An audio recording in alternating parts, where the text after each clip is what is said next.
시청자 여러분 안녕하십니까? 뉴스 플러스 시작합니다.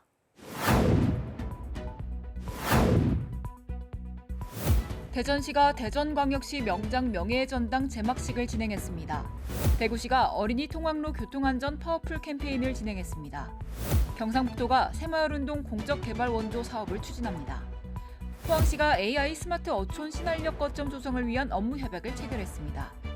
여수시가 인구정책 5개년 기본계획을 수립했습니다.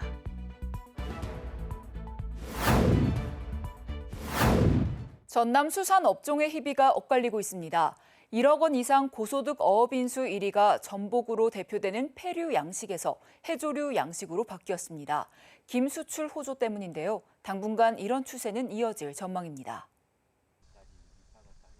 해남에서 물김을 양식하는 44살 이석고 씨는 지난해 처음으로 소득 1억 원을 넘었습니다. 이 씨처럼 해남에서 소득 1억 원을 넘는 어업인은 111명으로 전년도에 비해 18명이나 늘었습니다.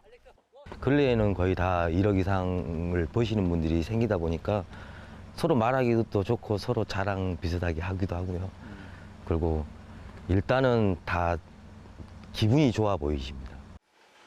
김 수출액이 지난해 1조 원을 돌파할 정도로 김이 세계적인 인기를 끌고 있기 때문입니다. 이 영향으로 1억 원 이상 고소득을 올리는 전남 어업인은 김으로 대표되는 해조류 양식 업종이 가장 많은 27%를 차지했습니다. 한국의 김이 굉장히 인기를 끌고 있습니다. 이런 효과로 저희 전남의 1억 원 이상 고소득 어가가 크게 늘어났고 2,510어가로 역대 최고치를 기록했습니다. 반면 오랫동안 고소득 어업인수 1위를 기록했던 폐류 양식의 위상은 최근 들어 크게 흔들리고 있습니다. 폐류 양식의 대표인 전복의 가격 하락 때문입니다. 굴비 판매 감소도 어업인의 소득 감소와 함께 지역 경제에 부정적인 영향을 주고 있습니다. 1억 원 이상의 소득을 올린 영광의 가공유통 어업인은 1년 사이에 34명이나 줄어든 179명으로 나타났습니다.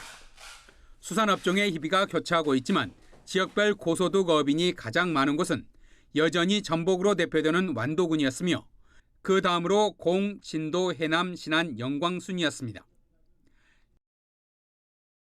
수도권 소식입니다. 서울의 외식 트렌드가 매년 빠르게 변화하는 가운데 젊은 층이 가장 좋아하는 지역, 일명 최애 지역으로 마포구가 급부상했습니다. 올해는 홍대, 상수, 합정 등을 포함한 마포구가 1위를 차지한 건데요. 자세한 소식 전해드립니다. 요즘 20대 젊은 층이 외식을 위해 가장 많이 찾는 지역으로 마포구가 급부상했습니다. 신한카드 빅데이터 연구소가 자사회원을 분석한 결과 올해 외식 이용 순위에서 마포구가 20대 1위를 차지한 것으로 집계됐습니다. 5년 전 조사에 비해 올해 20대를 포함한 젊은 층은 홍대, 상수, 합정 등에 있는 마포구를 더 많이 찾는 것으로 드러났습니다. 아울러 마포구는 2019년 대비 2024년에 외식 이용 비중 증가폭이 2.7%포인트로 증가폭이 가장 큰 지역으로도 꼽혔습니다. 20대가 가장 많이 찾는 마포구에 방문해 뜻깊은 시간 갖길 바랍니다. 마포구가 을지 자유의 방패 대테러 종합훈련을 민관, 군경 합동으로 진행했습니다. 지난 21일 상암 DMC에서 2024년 을지 자유의 방패 국가중요시설 대테러 종합훈련이 진행됐습니다. 마포구 민관, 군경이 합동으로 펼친 훈련은 국가중요시설 테러 발생 시 신속한 초동 조치와 유관기관 통합 상황 조치를 중점으로 훈련했습니다.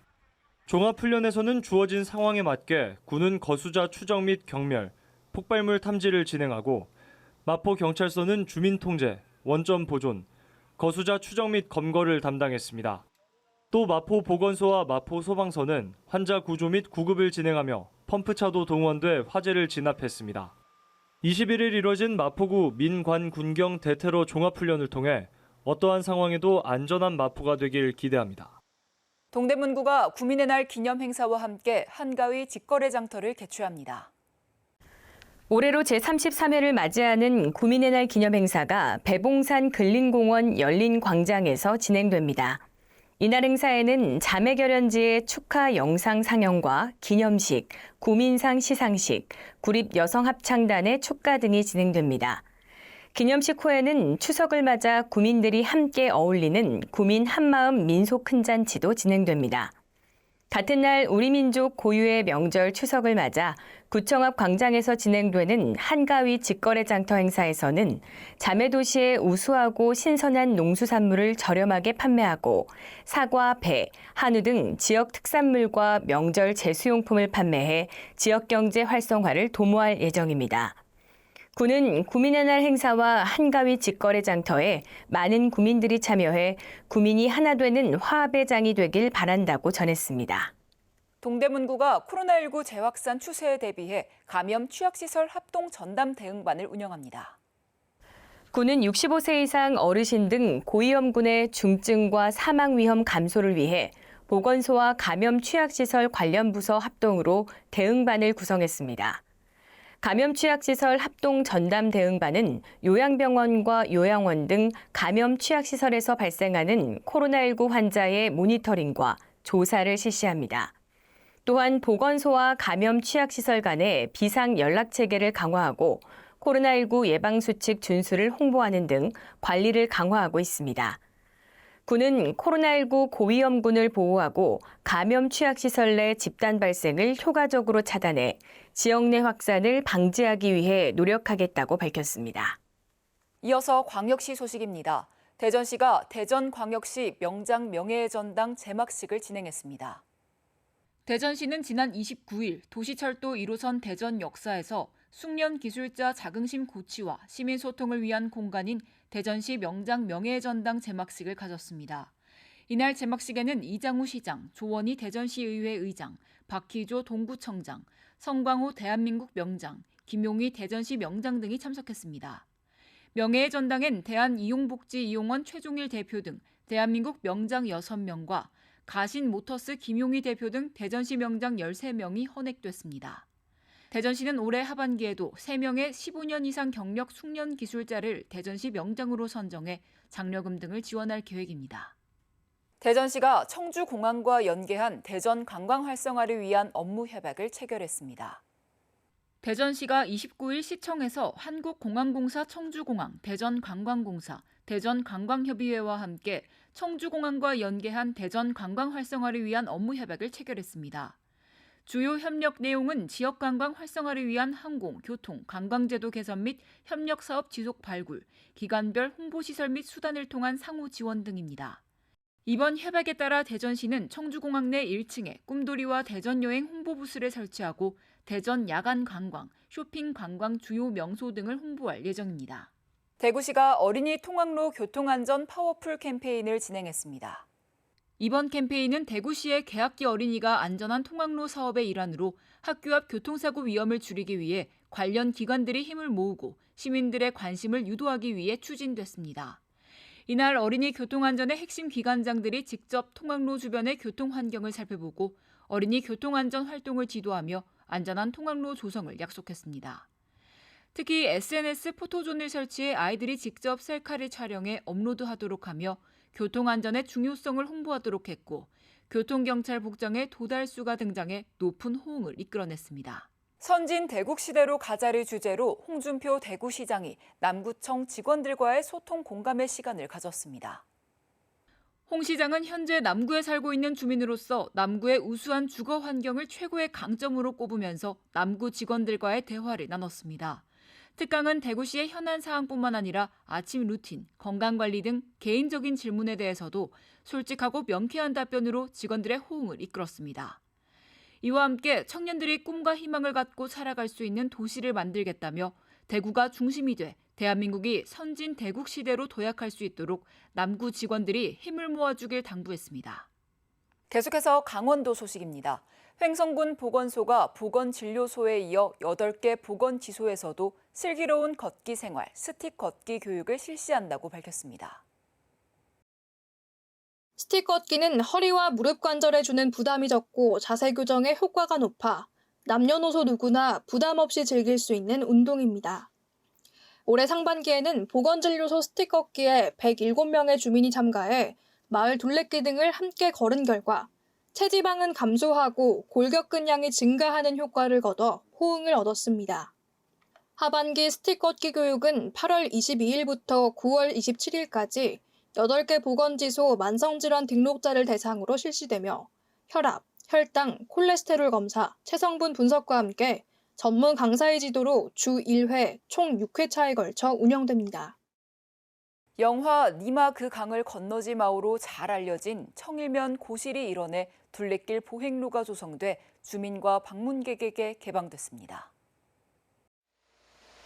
횡성군은 영화 속 장소로 널리 알려져 해마다 방문객이 찾아오는 고시리 마을을 한 바퀴 둘러볼 수 있도록 지난 2016년부터 둘레길을 조성해왔습니다. 하지만 일부 구간의 경우 도보로 이동하기 어려워 방문객들이 둘레길을 온전히 이용할 수 없었는데요. 이에 군은 이 구간을 편리하게 이용할 수 있도록 지난 5월부터 3개월간의 공사 기간을 거쳐 2.5km의 천연목재 데크길을 완성해 주민에게 공개했습니다. 고시리 둘레길은 구간 길이와 경사도가 걷기에 적당해 남녀노소 모두 꾸준히 애용하는 길로 자리 잡아가고 있습니다. 충청도 소식입니다. 2025년 정부 예산안에 충청북도 정부 예산이 총 9조 원 반영됐습니다. 충북의 정부 예산은 민선 8기 들어 8조 원을 최초로 돌파한 이후 2년 만에 9조 원대를 기록함으로써 충북 정부 예산 9조 원 시대가 개막됐음을 알렸습니다. 가장 큰 성과는 어려운 여건에서도 충북의 핵심 현안 다수에 대해 의미 있는 수준의 예산을 확보했다는 점입니다. 주요 사업으로는 충청 내륙고속화도로 건설 사업 조기 준공과 충북선철도 고속화 사업 착공 사업비 확보 등이 있습니다. 사회적 약자에게 사각지대 없는 복지 서비스를 제공하기 위한 사업비도 확보했습니다. 아울러 자연재해 위험지구, 풍수의 생활권 및 급경사지 붕괴 위험지구 정비 사업 등 자연재해로부터 도민의 안전을 확보하기 위한 사업 예산도 다수 확보했습니다. 2차 전지 바이오 등 미래 전략산업의 경쟁력을 제고하고 성장 동력을 확보하기 위한 예산과 문화 콘텐츠 산업 육성 및 관광자원 개발을 위한 사업 예산도 확보했습니다. 충북도는 정부 예산안에 반영되지 못했거나 반영액이 부족한 사업은 국회 심사 과정에서 추가 반영되도록 노력해 나갈 계획입니다. 중부 내륙 연계발전 지역 지원에 관한 특별법 개정과 연계지역 발전 방안을 모색하는 2024 중부 내륙 발전 포럼이 개최됐습니다. 이번 포럼은 인구 감소와 고령화, 개발정책 소외에 따른 수도권과의 불균형 등으로 위기를 맞은 중부 내륙 지역의 연계협력 및 발전 방안을 논의하고자 마련됐습니다. 포럼에는 연합뉴스 사장과 충북도지사를 비롯해 국회의원, 중부 내륙 지역 자치단체장과 지방의원, 시민사회단체 관계자 등 200여 명이 참석했습니다. 행사는 개회사, 환영사 및 축사, 손피켓 퍼포먼스, 중부 내륙 시대의 개막과 발전 과제 주제의 발표, 자유토론 등의 순서로 진행됐습니다. 오송역 고가선로 아래 주차장 상부의 유휴 공간이 공익적 가치 창출과 소통의 공간으로 재탄생돼 주민들을 위한 새로운 공간으로 변신합니다. 충북도는 오송역 산하공간 활용을 위해 2023년 1월부터 국가철도공단 등 관계기관과의 적극적인 협업으로 개발 사업에 노력해왔으며 2024년 6월 국가철도공단으로부터 선화부지 일부 사용 허가를 받았습니다. 이번 사업은 오송역 비주차장 일원에 공간을 조성해 도정 홍보 및 전시 공간으로 활용할 계획입니다. 보령시가 자원 재활용 실천 생활화를 위해 투명 페트병 무인 회수기를 시범 운영합니다. 보령시가 투명 페트병 무인 회수기 2대를 시범 운영합니다. 자원 재활용 촉진과 자원 재활용 실천 생활화를 위해 홈플러스 보령점 앞 설치된 무인 회수기에 핸드폰 번호를 입력하고 투명 페트병을 넣으면 포인트가 적립되는 시스템입니다. 적립된 포인트는 슈퍼빈 앱 또는 누리집을 통해 현금으로 환전할 수 있습니다. 계속해서 경상도 소식입니다. 경상북도가 새마을운동 공적개발 원조 사업을 추진합니다. 경상북도가 지난 29일 서울 여의도에서 행정안전부와 한국국제협력단과 함께 새마을운동 공적개발 원조 사업을 추진하기 위한 업무 협약을 체결했습니다. 이번 협약은 각 기관이 개별적으로 추진해오던 새마을 ODA 사업을 통합해 시너지를 창출하고 새마을운동을 전 세계로 확산시켜 개발도상국의 발전과 빈곤 퇴치에 기여하기 위해 진행됐습니다. 한편 경상북도는 새마을운동의 발상지로서 지난 18년간 개발도상국의 빈곤 퇴치와 발전을 위해 힘써왔습니다. 이번 협약을 통해 그동안 추진해온 새마을 세계화 사업을 국책화, 표준화, 국제화하는 데 중점을 둘 계획입니다. 복잡한 도심을 떠나 진정한 쉼을 즐기기 위해 어촌을 찾는 사람들이 늘고 있습니다. 이에 포항시는 AI를 활용한 스마트 어촌 공간을 완성해 지역 주민의 삶의 질을 개선하고 스마트시티 포항의 시대를 활짝 엽니다. 23일 포항시는 국내 IT 시스템 및 IoT 기술 융합 글로벌 솔루션 선도기업 비즈허브와 AI 스마트 어촌 신활력 거점 조성을 위한 업무 협약을 체결했습니다. 이에 두 기관은 포항시 어촌 신활력 증진 사업 성공 모델 발굴과 AI 스마트 가로등 시범 사업을 통한 살기 좋은 어촌 마을 만들기에 협력합니다. 주요 협력 사항은 스마트 어촌 활력 거점 및 소규모 어촌 공간 조성 개발, AI 활용 스마트 가로등 시범 사업 추진, 지역경제 활성화 협력 등입니다. 한편 어촌 신활력 증진 사업은 한정된 일자리와 생활 서비스 접근성 부족 등 어려운 환경에 놓인 어촌을 대상으로 생활 플랫폼 및 안전 인프라 전반을 지원해 정주 여건을 개선하고 신규 인력 유입을 촉진하는 프로젝트입니다. 해양수산부 주관 어촌 신활력 증진 사업 공모에 작년 구룡포읍 구평리항과 청하면 이가리항이 선정됐고 올해는 호미곶면 강사 1, 2항이 선정됐습니다. 이를 통해 시는 4년간 총 300억 원의 사업비를 투입해 어촌 경제에 새로운 활력을 불어넣는다는 방침입니다. 이어서 광주 전남 소식입니다. 광주 시내 곳곳이 주차난으로 몸살을 앓고 있습니다. 주차 공간보다 차량이 많기 때문인데요. 주차난을 해소하기 위해 교회나 학교 등 100여 곳이 협약을 맺고 주차 공간을 공유하고 있습니다. 광주 시내의 한 골목길. 길 양쪽으로 주차 차량들이 줄지어 늘어서 있고 보행자는 그 사이를 위태롭게 지나갑니다.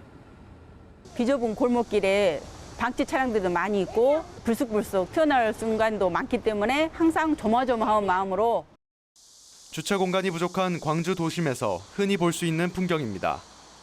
등록 자동차 수 대비 주차 공간은 100%를 웃돌다 지난해 99.4%로 떨어졌습니다.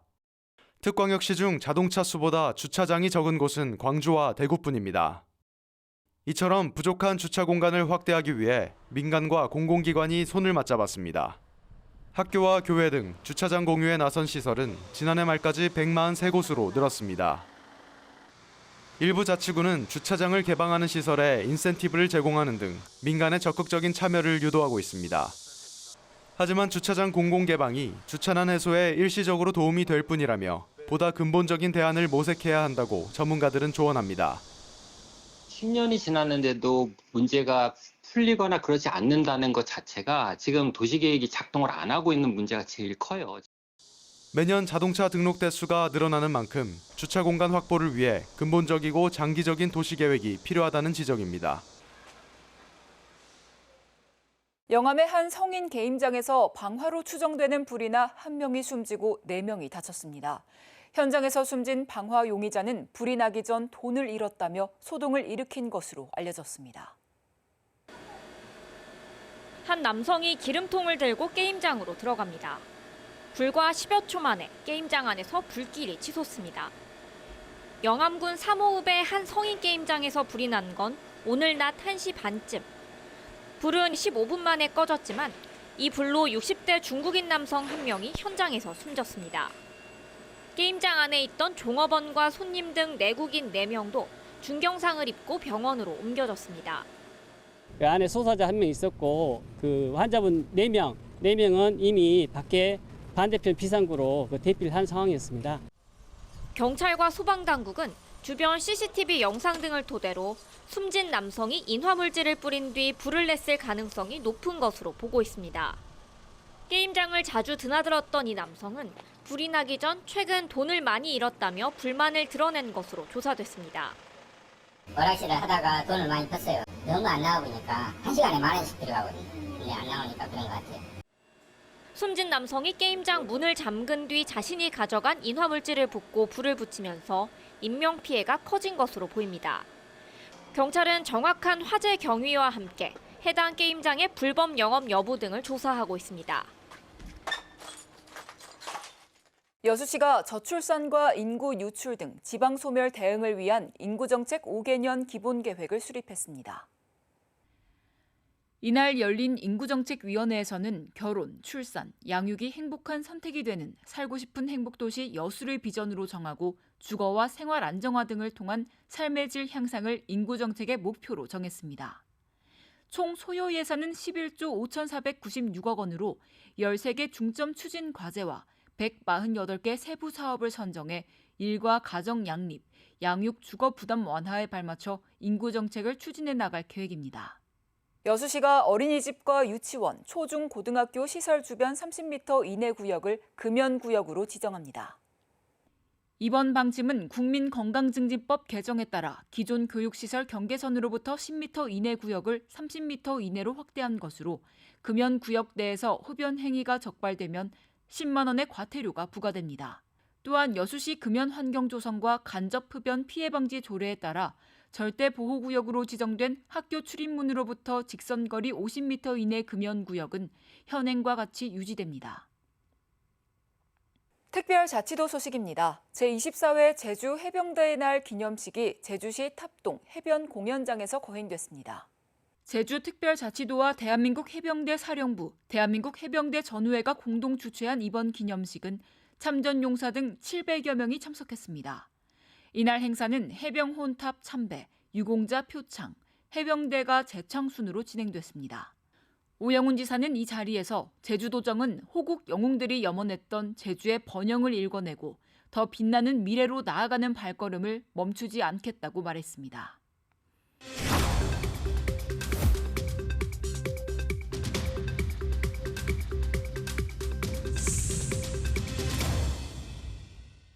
한 주간의 행사 소식을 전해드리는 클릭 행사톡톡 시간입니다. 외암 민속마을 지풀문화제가 충남 아산시에서 열립니다. 지풀문화제는 500년 역사를 간직한 살아있는 박물관인 외암 민속마을의 가을 황금 들녘에서 펼쳐지는 대표적인 농경 문화축제인데요. 10월 11일부터 13일까지 아산 외암마을에서 개최됩니다. 지풀을 활용한 다채로운 체험, 전시, 경연대회 등이 열리며 전통 장 만들기 등 다양한 행사가 열립니다. 또 먹거리 장터와 저잣거리에서 판매되는 다양한 먹거리도 준비되어 있으니까요. 아산 외암마을에서 다가오는 가을을 만끽하시기 바랍니다. 추석을 앞두고 물가 상승으로 장바구니 물가 걱정하는 분들 많은데요. 대형마트 과일 판매대 햇과일이 나오면서 사과와 배 평균 가격은 지난달보다는 다소 떨어졌지만 두세 개만 구입해도 만 원이 훌쩍 넘는 것들이 많아 여전히 구입이 망설여집니다. 배추 한 포기도 도매시장에서 지난 6월보다 2배가량 올라 평균 7,000원을 넘어 소비자들은 구입량을 최소한으로 줄이고 있습니다. 무도 한 개당 4,000원대, 열무는 한 단에 8,000원대로 같은 기간 30% 이상 뛰었고 폭염에 취약한 시금치 등 나물류는 4배에서 5배가량 올랐습니다. 비축 물량 공급을 늘려도 워낙 폭염이 길어 엽채류는 보관이 어렵다 보니 가격 잡기가 쉽지 않은 상황입니다. 다만 햅쌀과 축산물 가격은 다소 내리고 있어 4인 가족 기준 차례상 비용은 전통시장은 30만 원대, 대형마트는 39만 원대로 지난해 추석과 비슷하거나 미미하게 낮아질 거란 전망이 나오고 있습니다. 뉴스 마칩니다. 시청해주신 여러분 고맙습니다.